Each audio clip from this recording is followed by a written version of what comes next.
Sa nakita niya ang mga panon sa katawhan mitunga siya sa bukid, ug human siya makalingkod, ang iyang mga tinun-an miduol kaniya. Ug siya mibungat sa iyang bakba, ug misugod sa pagtudlo kanila, nga nag-ingon. Ug giyahat niya ang iyang mga mata ngadto sa iyang mga tinun-an, ug miingon. Malipayon kamong mga kabos, tungod kay inyoha ang gingharian sa Dios. Apan ang taong pisikal dili magadawat sa mga butang nga iya sa espiritu sa Dios, kay kini kabuangan man alang kaniya, ug siya dili arang makaila niini, tungod kay kini ginausisa man sa espiritual nga paagi. Pamati, hinigugma ko nga mga igsuon. Gipili sa Dios ang mga kabos may labot sa kalibutan, aron mahimong dato sa pagtuo og mga manununod sa gingharian, nga iyang gisaad niadtong nahigugma kaniya, dili ba? Og nianang adlawa ikaw tino nga moingon. Ako magpasalamat kanimo, o Jehova, kay bisan tuod ikaw nasuko pag-ayo kanako, ang imong kasuko inanay nga mitalikod.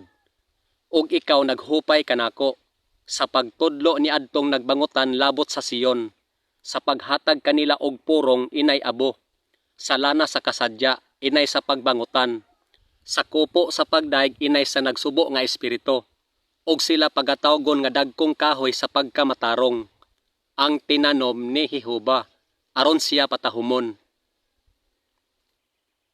Umari kanako, kamong tanang nabudlayan ug nabugatan, ug ako magapalagsik kaninyo. Apan, ikaw, o tao sa Dios, kalagyo gikan niining mga butanga, hinunoa, tinguhaa ang pagkamatarong, Dios nong pagkamahinalaron, pagtuo, gugma, pagkamainantuson, kalumo sa buot, nga dili magsultig daotan mahitungod kang bisan kinsa, dili palaaway, makatarunganon, magpasundayag og bug-os nga kalumo sa tanang tao. Apan ang mga maaghop magapanag-iya sa yuta, ug sila makakaplag gayod sa ilang tumang kalipay sa kadagaya sa pakigdait. Hoy, kamong tanan nga ginauhaw, umari kamo sa tubig, ug ang mga walay salapi, umari kamo, palit og kaon. Oo, umari kamo, palit og bino o gatas bisag walay salapi ug walay bayad. Malipayon kamo nga gigutom karon, tungod kay kamo pagabusgon. Malipayon kamo nga naghilak karon, tungod kay kamo mga tawa.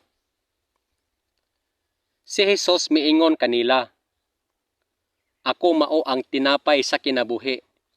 Siya nga moari kanako dili nagayod gutomon, ug siya nga magpasundayag og pagtuo kanako dili nagayod pagauhawon pa. Sila dili nagutomon ni uhawon pa, ni ang adlaw magpaantos kanila, ni ang bisan unsang makapagbang nga kainit. Kay kun kamo magapasaylo sa mga tao sa ilang kalapasan, pasayloon usab kamo sa inyong langitnong amahan. Dili ba, sa baylo, angay unta nga maluoy ka sa imong isig kaulipon, ingon nga ako naluoy usab kanimo? Kay ang taong dili magpakitag kaluoy pagahukman nga walay kaluoy. Ang kaluoy magmadaogon batok sa paghukom.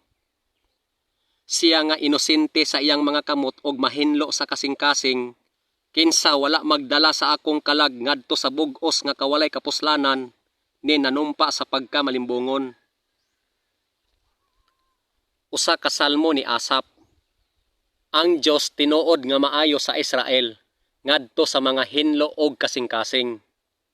Ang usa nga nahigugma sa kaputli sa kasing-kasing, tungod sa pagkamabihagon sa iyang mga ngabil, ang hari mahimo niyang higala. Ang tanang butang mahinlo, alang sa mga taong mahinlo, apan sa mga taong mahugaw og walay pagtuo, walay bisan unsang mahinlo. Hinunoa mahugaw ang ilang mga kaisipan ug ang ilang mga tanlag. Mga hinigugma, kita karon mga anak sa Dios, apan wala pa ikapadayag kung mahimong unsa unya kita. Kita nahibalo nga sa dihang siya igapadayag na kita mahisama kaniya. Tungod kay siya atong makita ingon gayod sa iyang pagkamao. Kon mahimo, kutob sa inyong maarangan, makigdinaitay sa tanang tao. Tinguhaa ang pakigdait uban sa tanang tao, ug ang pagkabalaan nga kon wala kini walay taong makakita sa Ginoo. Dugang pa, ang bunga sa pagkamatarong may binhi nga gipugas ubos sa malinawng mga kahimtang alang ni adtong nagapakigdait. Karon tungod kay kamo mga anak, gipadala sa Dios ang Espiritu sa iyang anak nganhi sa atong mga kasing-kasing, ug kini nagatuaw, Aba, Amahan, nga dili makabaton og usa ka gatos kapilo karon niining yugtoa sa panahon, sa mga balay og mga igsuong lalaki, og mga igsuong babae, og mga inahan, og mga anak, og kaumahan, uban ang mga paglutos, og sa umaabot nga sistema sa mga butang sa kinabuhing walay katapusan. Apan bisan kon kamo mag-antos tungod sa pagkamatarong, kamo malipayon. Bisan pa ni ana, ayaw ninyo kahadloki ang ilang gikahadlokan, ni kamo mga lisang. Og kamo pagadumtan sa tanang katawhan tungod sa ako ngalan, apan siya nga nakalahutay hangtod sa katapusan mao ang maluwas. Malipayon kamo sa dihang pagadumtan kamo sa mga tao, og sa dihang ipaniglain kamo nila, og pakaulawan og isalikway ang inyong ngalan ingon nga daotan tungod sa anak sa tao. Mga igsuon ko, isipa nga maoy bug-os kalipay kon makasagubang kamo og nagkadaiyang mga pagsulay. Kon kamo gipakaulawan tungod sa ngalan ni Kristo, kamo malipayon. Tungod kay ang Espiritu sa himaya, bisan ang Espiritu sa Dios, anaa kaninyo. Hinumdumi ang pulong nga akong giingon kaninyo. Ang ulipon dili labaw kay sa iyang agalon. Kung sila naglutos kanako, sila magalutos usab kaninyo. Kung sila nagbantay sa akong pulong, sila magbantay usab sa inyo ha. Apan, alang kanako, ako magasadya kang hihuba. Magmalipayon ako sa Dios sa akong kaluwasan. Pagmaya ni anang adlawa og panglukso, kay tanawa, dako ang inyong ganti sa langit, kay kana ang samang mga butang nga gihimo sa ilang mga katigulangan ngadto sa mga manalagna. Busa sila milakaw gikan sa atubangan sa Sanhedrin, nga nagmaya tungod kay giisip sila nga takos pakaulawan, tungod sa iyang ngalan. Og dili lamang kana, apan magsadya kita samtang anaa sa kasakitan, kay kita nahibalo nga ang kasakitan magpatungha og paglahutay. Dugang pa, kun walay pagtuo, imposible ang pagpahimuot kaniya, kay siya nga muduol sa Dios angay nga mutuo, nga siya mao, ug nga siya maoy tiganti sa mga matinuorong nagapangita kaniya. Apan nagpadayon sila sa pagbugal-bugal sa mga mensahero sa matuod nga Dios, og nagtamay sa iyang mga pulong, og nagyaga-yaga sa iyang mga manalagna, hangtod nga ang kaaligot-got ni Jehovah midangat batok sa iyang katawhan, hangtod nga wala nay pagkaayo.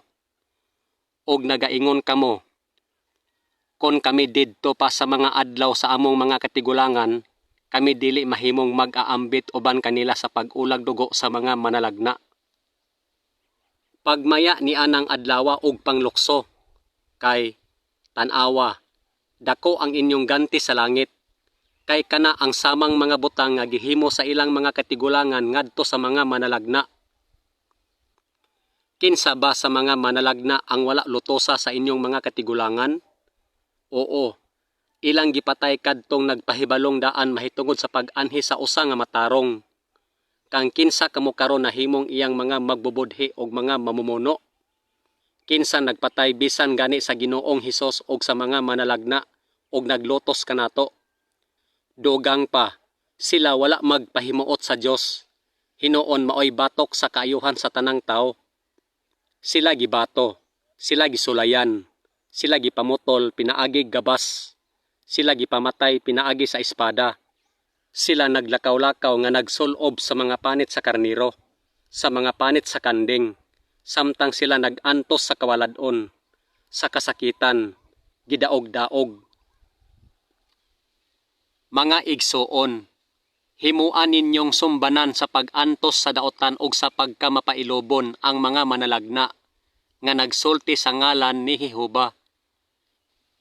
Ang asin maayo, apan kun ugaling ang asin mawad-an sa lami niini, unsa may inyong timplahan niini?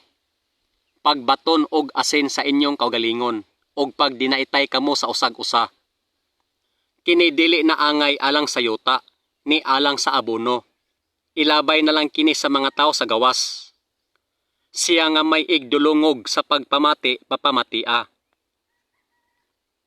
Pamati kamo kanako, o akong katawhan, og kamong akong nasodnong pundok. Paminaw kanako, kay gikan kanako ang usa ka balaod mugula. Ug ang akong hudisyal nga hukom akong papuy-on sa magayod sa usa ka kahayag nganha sa mga katawhan. Karon kini mao ang pasukaranan sa paghukom, nga ang kahayag mianhin na sa kalibutan, apan ang mga tao nahigugma sa kangitngit, inay kay sa kahayag, kay ang ilang mga buhat maoy daotan. Busa si Jesus misulti na usab kanila, nga nag-ingon, ako mao ang kahayag sa kalibutan. Siya nga magasunod kanako dili gayod magalakaw sa kangitngit, apan makabaton sa kahayag sa kinabuhi. Samtang ako ania sa kalibutan, ako ang kahayag sa kalibutan. Samtang anaa pa kaninyo ang kahayag, ipasundayag ang pagtuo sa kahayag, aron mahimong mga anak sa kahayag.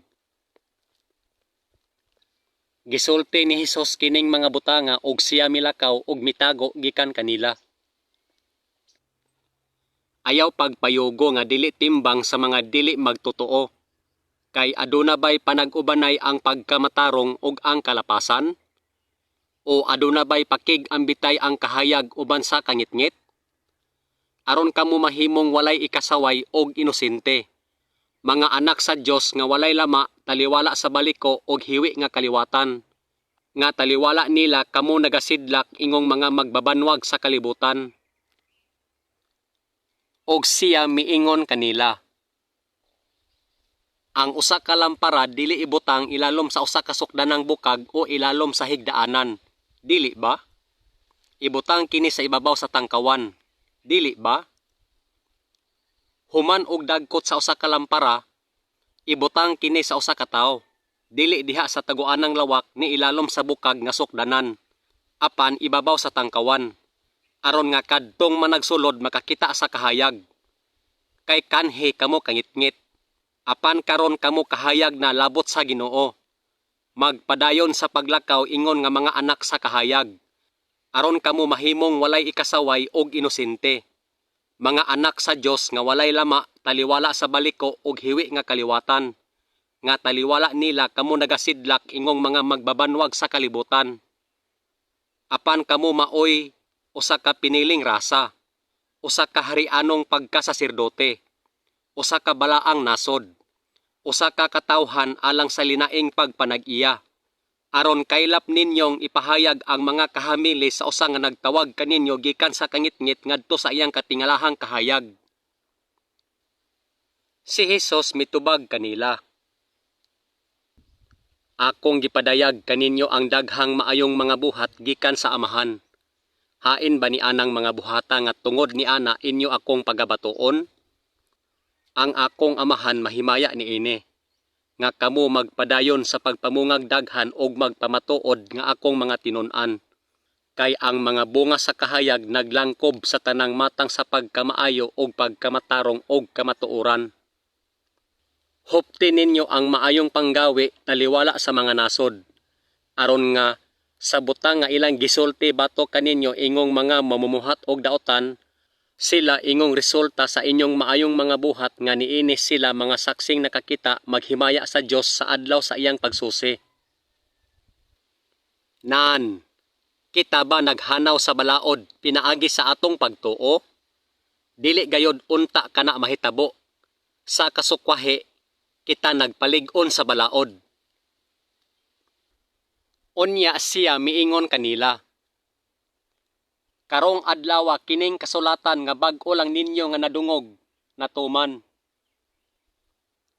Ang langit ug ang yuta mahanaw, apan ang akong mga pulong dili gayod mahanaw.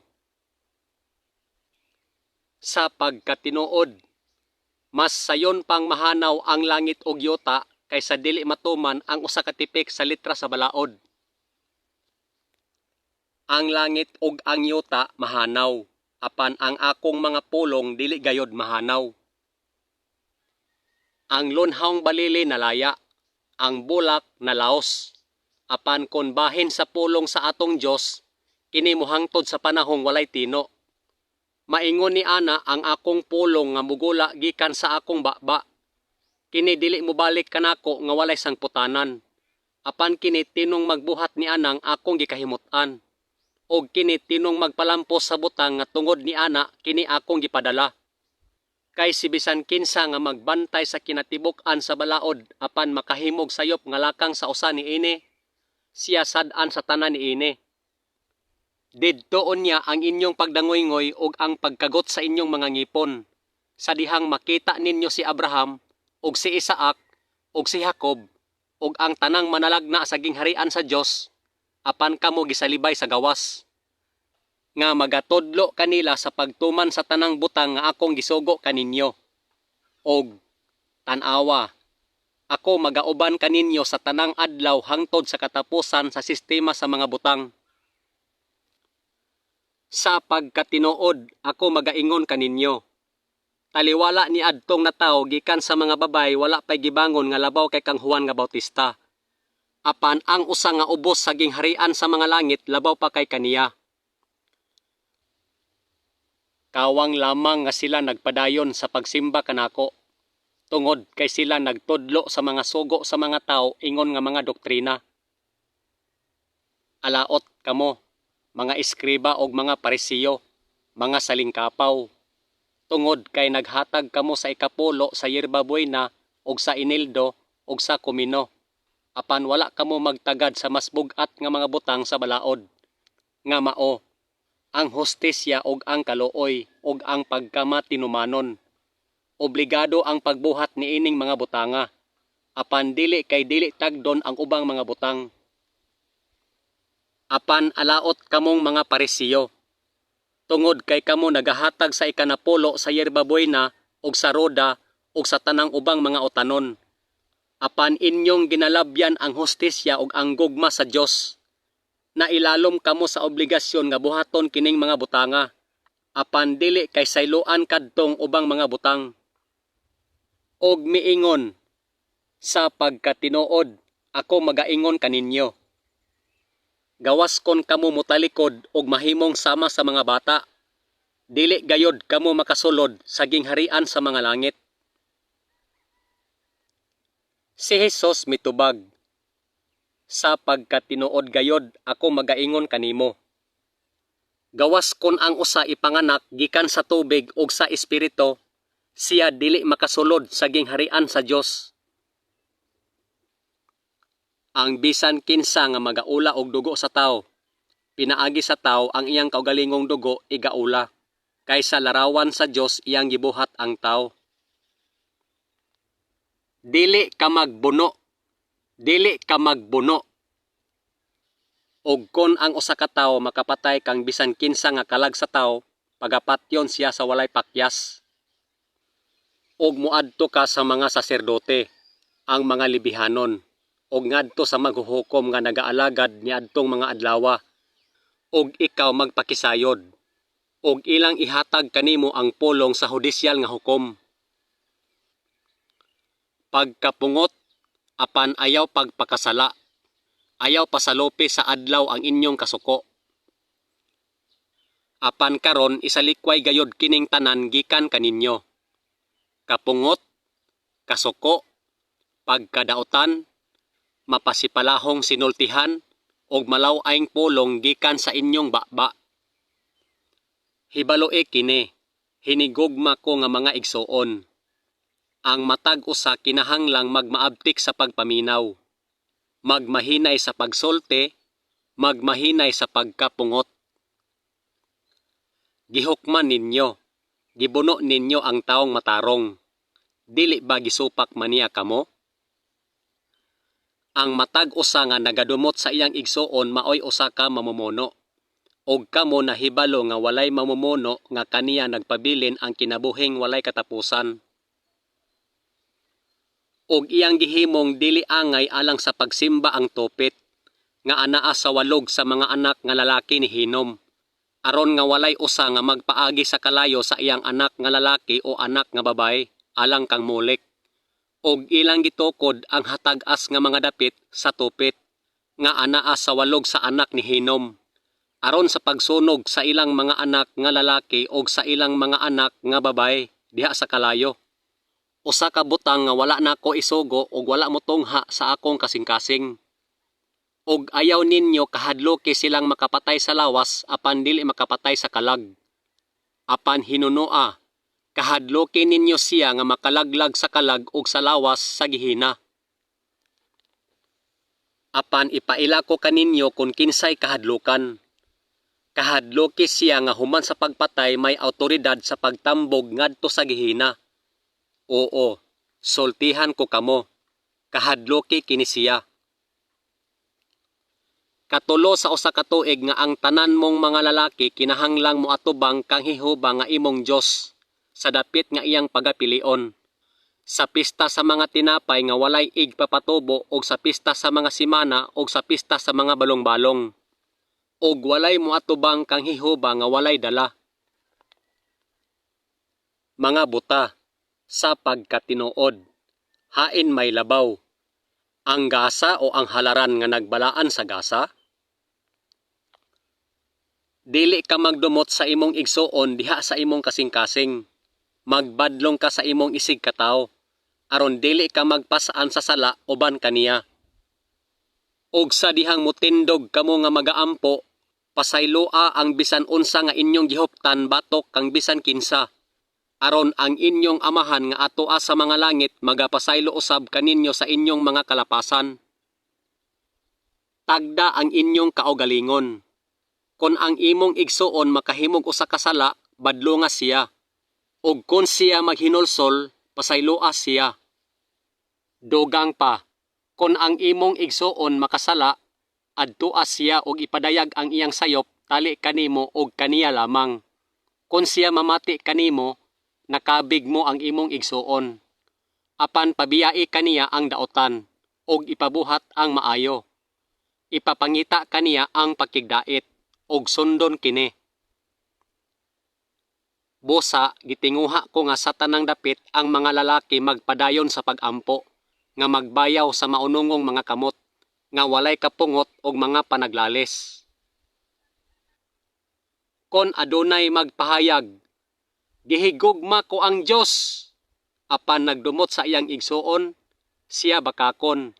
Kay siya nga wala mahigugma sa iyang igsuon, nga iyang nakita, dili makahimo sa paghigugma sa Dios, nga wala niya makita. Pananglitan, sa dihang mo paingon ka kauban sa imong kaaway sa hukmanan ngadto sa usa ka magmamando, paningkamot, samtang anaa sa dalan. Sa paglingkawas sa imong kaugalingon sa panag-away batok kaniya, aron dili kagayod niya taralon sa atubangan sa maghuhukom, og ang maghuhukom magatugyan kanimo ngadto sa pulis, og ang pulis magabalhog kanimo sa bilangguan. Apan dihay usa ka babaeng balo ni ana nga syudad og siya nagsigig adto kaniya, nga nag-ingon, panigurua baya nga ako kahatagag hustisya gikan sa akong kaaway sa hukmanan.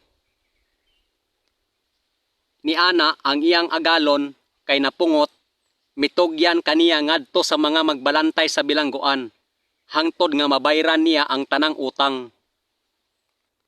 Sultihan ko ikaw, dili kagayod makagawas didto hangtod nga imong mabayran ang katapusang gamay nga sinsilyo nga kubos kaayo og bili.